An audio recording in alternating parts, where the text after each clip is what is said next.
लोग आगे एक नए वीडियो पर आज हम लोग देखने वाले एसएससी जीडी कांस्टेबल के लिए स्टैटिस्टिक्स जीके।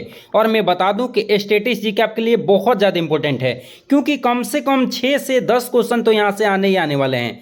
क्योंकि देखिए, कम से कम 6 नहीं आएंगे तो 7 आएंगे, 8 आएंगे, 9 आएंगे, 10 आएंगे, इतने क्वेश्चन तो कंफर्म आते ही आते हैं। और देखिए, आपके एग्जाम में टोटल तो जीके जीएस की संख्या 20 रहती है, और 20 में आप लोग को स्टैटिस्टिक्स जीके से कम 6 से 8 क्वेश्चन आ ही जाते हैं। तो देखिए, आप भी चाहते हैं कि एक भी क्वेश्चन एग्जाम का गलत ना हो, तो पूरी वीडियो में बने रहिए। आप उतना बेहतर करेंगे जितना खुद से वादा नहीं है। और देखिए, आज मैं आप लोग को पढ़ाने वाला हूं क्या चीज, ओडिसी के बारे में। मैं बता दूं कि शास्त्रीय नृत्य हम लोग पढ़ रहे हैं, और शास्त्रीय नृत्य कुल कितने हैं, तो शास्त्रीय नृत्य टोटल 8 हैं। कितने हैं? 8 हैं, जो कि मैं आप लोग को बारीकी से समझाया था।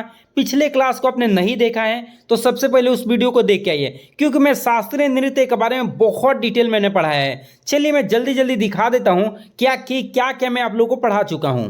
ये सब कुछ मैं आप लोग को पढ़ा दिया हूं कि शास्त्रीय नृत्य क्या है, ये नाटक शास्त्र के लेखक कौन है, ये सब कुछ यहाँ पे ये सब कुछ आप लोगों को क्या कर दिया गया है, बारीकी से मैं पढ़ा दिया हूं।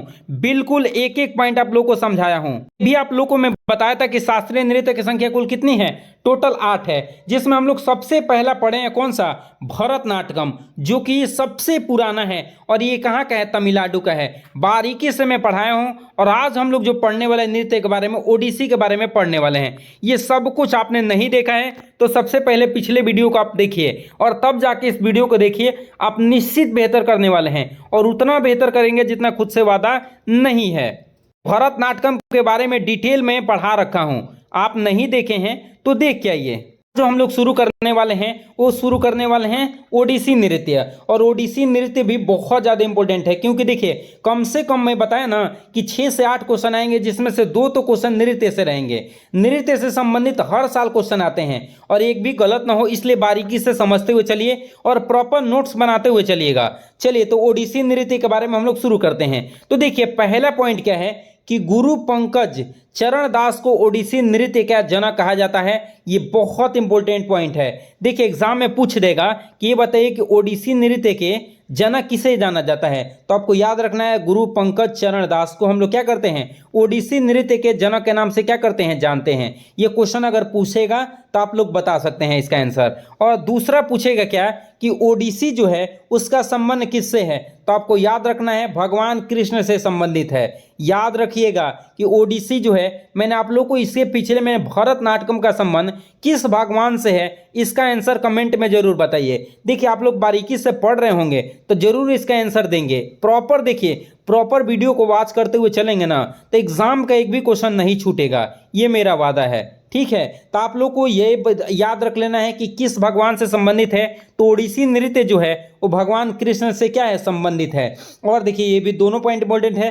तीसरा देखिए क्या है, यह नृत्य शैली भगवान जगन्नाथ जी की पूजा यात्रा से संबंधित है। मतलब क्या एग्जाम में पूछेगा, देखिए यहाँ पे क्या लिखा है, भगवान जगन्नाथ की पूजा यात्रा से संबंधित कौन सा है, तो भगवान जगन्नाथ की पूजा यात्रा से संबंधित कौन सा नृत्य है, ओडिसी है, जो कि भगवान कृष्ण के संबंध में क्या निकाला जाता है, यह नृत्य किया जाता है। याद रहना चाहिए, तीनों पॉइंट आप नोट डाउन कर लीजिएगा और बार बार रिवीजन करिएगा।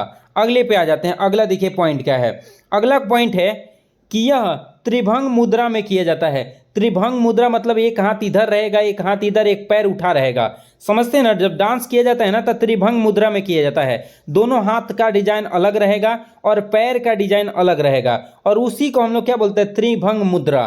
त्रिभंग मुद्रा में ये डांस किया जाता है या नृत्य किया जाता है। जो ये क्लासिकल नृत्य है ओडिसी, ये त्रिभंग मुद्रा में किया जाता है। याद रखिएगा, एग्जाम में कैसे क्वेश्चन पूछेगा, दे देगा कि त्रिभंग मुद्रा नृत्य किस नृत्य से संबंधित है, दे देगा ऑप्शन भरतनाट्यम, कुचिपुड़ी, ओडिसी, इनमें से कोई नहीं, तो आप क्या लगाएंगे, ओडिसी। अगले क्वेश्चन पे आ जाते हैं। अगला देखिए क्या है, जयंतिया में 5 भागीय मुद्रा विकसित की। कितने, 5 भाग। और इसका पुराना नाम भी है, इसको भी याद रखना। इसका पुराना नाम क्या है, ओरिली है, ओरिली। इसका पुराना नाम क्या है, ओरिली है।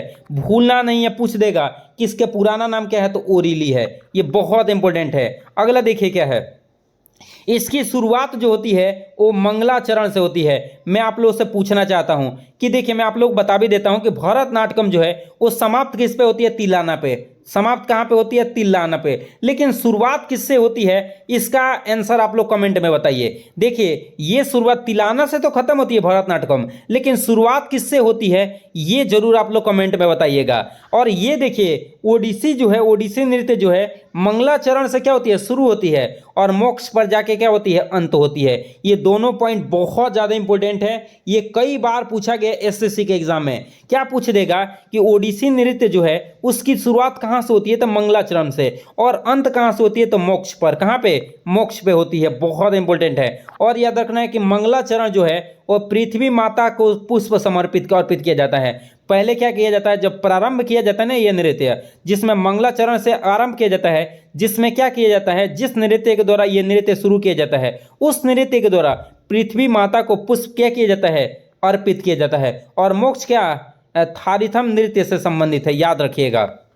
अगला देखिए क्या है, अगला आपको याद रखना है पंखावज अक्षरों का प्रयोग इस नृत्य को समाप्त करने के लिए किया जाता है। किस अक्षर का उपयोग किया जाता है? जैसे तबला आप देखते हैं ना, ढोलक बजाया जाता है या तबला, तो उसमें उंगली से क्या किया जाता है? बजाया जाता है। उसी तरह ये भी होता है, पंखावज अक्षरों का प्रयोग करते हैं हम किसको?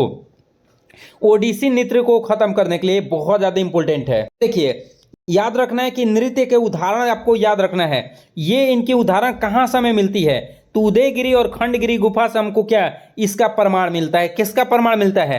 तो आपको याद रखेंगे ओडिसी नृत्य का जो प्रमाण मिलता है वो उदयगिरी और खंडगिरी गुफा से मिलता है। देखिए आप लोग के लिए बारीकी से हम लोग मेहनत कर रहे हैं, प्रॉपर नोट्स आप लोगों को दिया जा रहा है। लेकिन हाँ, अभी तक आप मेरे चैनल को सब्सक्राइब नहीं किए तो प्लीज़ सब्सक्राइब कर लीजिए। आप एग्जाम में उतना बेहतर करेंगे जितना खुद से वादा नहीं किए हैं, और मैं जानता हूं कि मेरे साथ 4 महीने जुड़े रहेंगे ना, तो निश्चित आपको बेहतर करा के दिया जाएगा। हाँ, उसके लिए क्या करना होगा? अभी तक चैनल को सब्सक्राइब नहीं किए हैं तो प्लीज़ चैनल को सब्सक्राइब कर लीजिए। चलिए अगले को देख लेते हैं। अगला पॉइंट ये है, देखिए ओडिसी नृत्य का मुख्यतः महारियों द्वारा क्या किया जाता है? यह नृत्य किया जाता है।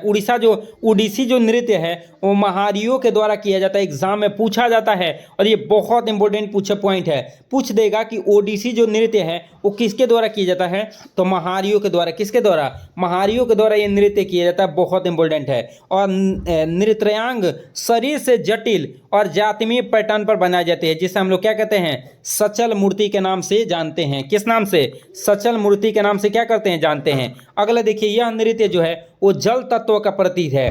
आप लोग को पता है कि हम लोग का शरीर कितने तत्वों से मिलकर बना है? 5 तत्वों से, जिसमें जल भी आता है, अग्नि भी आता है। तो वही जो जल तत्वों से बना है ना, उसी संबंधित नृत्य कौन सा है? ये ओडिसी नृत्य है, आपको याद रखना है। और इसमें जो उपयोग होता है वाद्य यंत्र, आप लोग से यहाँ बताने से पहले मैं आप लोग से पूछना चाहूँगा कि भरतनाट्यम आप पढ़े थे, उसमें कौन कौन से यंत्र का उपयोग किया था? वाद्य यंत्र का आप बताइए। जैसे तबला देखा है, झाल देखा, वो सब यंत्र होते हैं। उसी तरह वाद्य यंत्र का उपयोग हम लोग किस में करते हैं? कौन कौन सा? मंजीरा, पखावज, ढोल, सितार, ये सभी वाद्य यंत्र का प्रयोग हम लोग किस में करते हैं? तो ओडिसी नृत्य में करते हैं। किस में? ओडिसी नृत्य में। अब हम लोग पढ़ने वाले हैं क्या चीज़? मणिपुरी। मणिपुर हम लोग को पढ़ना है, मणिपुरी, जिसका संबंध कहाँ से है? मणिपुर से है। कहाँ से संबंध है इसका? मणिपुर से है। और ये बहुत इंपॉर्टेंट भी है। देखिए ये वैष्णव संप्रदाय से संबंधित है। एग्जाम में पूछा जाएगा कि मणिपुरी किस राज्य से संबंधित है? तो मणिपुर से। और इसका संबंध किस संप्रदाय से है? तो वैष्णव से है। और मैं इसके पहले पूछना चाहूँगा भरतनाट्यम किससे संबंधित है, ये बताइए। और दूसरा आप लोग को बताना है कि ओडिसी जो अभी हम लोगों ने पढ़ा, ओडिसी नृत्य का संबंध किस राज्य से है और किस देवता से है। जैसे मैंने आप लोग को पढ़ा अभी कि मणिपुर जो है वो वैष्णव संप्रदाय से क्या है? संबंधित है। और ये किसको? ये श्री कृष्ण के बाल्यकाल की कहानियों को दर्शाती है। बाल्यकाल की कहानी समझते हैं, मतलब कृष्ण भगवान बचपन में क्या करते थे, मक्खन कैसे चुराते थे, मक्खन कैसे खाते थे, उनके बाल्य की कहानियों को बताया गया है। अब आप कहेंगे कि सर आप यहाँ पे बता रहे हैं कि वैष्णव संप्रदाय से संबंधित है, तो फिर यहाँ श्री कृष्ण की बात कैसे आ गया? तो मैं बता दूं कि देखिए वैष्णव का कितने अवतार हुआ है? 10 अवतार हुआ है। उसी में से सबसे इंपॉर्टेंट अवतार कौन सा है? कृष्ण का अवतार है। तो इसीलिए उनके बचपन के कहानियों को इसमें क्या किया गया है? बताया गया है। याद रखेंगे कि भगवान श्री कृष्ण के बचपन के कहानियों को किसमें? आपको याद रखना है कि भगवान श्री कृष्ण के बचपन के बाल कथाओं से क्या है? संबंधित है। और आज इतना ही रहने देंगे, और बारीकी से मणिपुरी कल हम लोग पढ़ेंगे और डिटेल जानेंगे इसके बारे में। और हाँ, अभी तक आप मेरे चैनल को सब्सक्राइब नहीं किए हैं तो प्लीज़ सब्सक्राइब कर लीजिए। और इसी के साथ मिलेंगे अगले वीडियो में, तब तक के लिए जय हिंद।